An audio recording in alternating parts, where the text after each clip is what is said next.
Assalamualaikum warahmatullahi wabarakatuh. Perkenalkan, nama saya Muhammad Fikri Fauzian, NPM 1950-125, Program Studi Pendidikan Pancasila Kewarganegaraan, mata kuliah Interpersonal Skill PKN. Di sini saya akan menjelaskan tentang problem solving.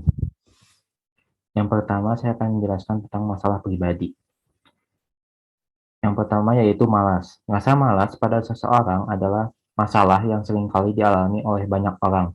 Rasa malas dapat menghambat aktivitas yang dilakukan dan membuat seseorang justru terbiasa dengan kemalasan. Jika seseorang tidak bercoba untuk melawannya, biasanya rasa malas muncul karena tidak ada motivasi yang dapat membuat seseorang bergerak atau melakukan sesuatu. Kurangnya motivasi ini ternyata lebih banyak dipengaruhi oleh faktor biologis, bukan sekedar sikap dan kebiasaan saja.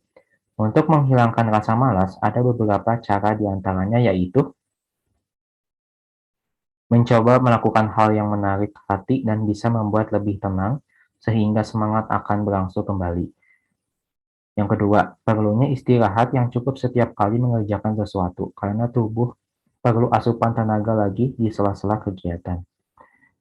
Menikmati alam dengan melihat lingkungan yang hijau bisa mengembalikan semangat dan membuat pikiran jadi lebih jernih. Yang kedua, percaya diri. Penyebab munculnya rasa kurang percaya diri ada beragam dan berbeda-beda pada setiap orang. Ada yang kurang percaya diri karena pernah mengalami pengalaman yang buruk, pernah mengalami penindasan maupun trauma.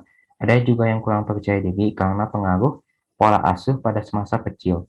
Pengalaman di masa lalu memang tidak bisa diubah, namun bahwa selalu ada langkah yang bisa dilakukan untuk mengubah pikiran dan ekspektasi seseorang agar rasa percaya diri dapat meningkat.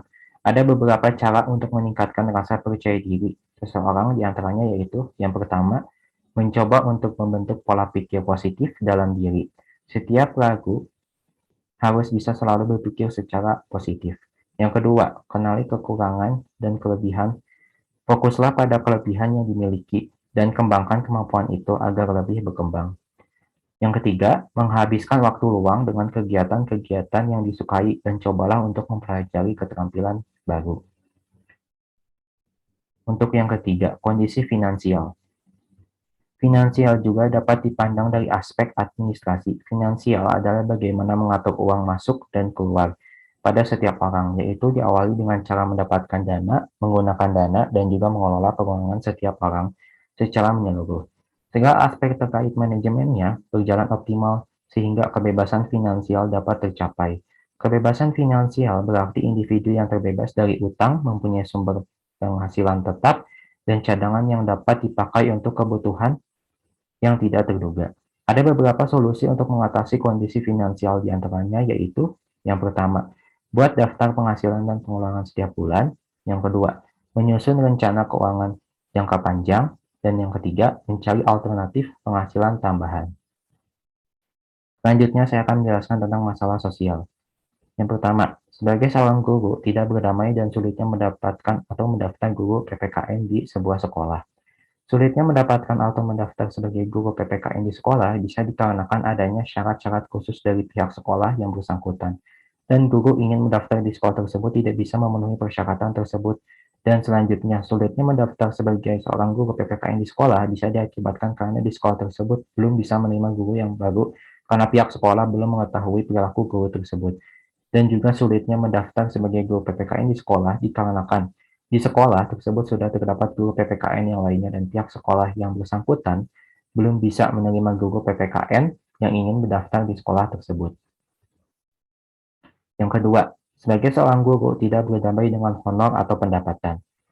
Sebagai seorang guru tidak berdamai dengan honor atau pendapatan dikarenakan di Indonesia diantaranya itu guru-guru honorer menerima gaji yang jauh dari kata layak.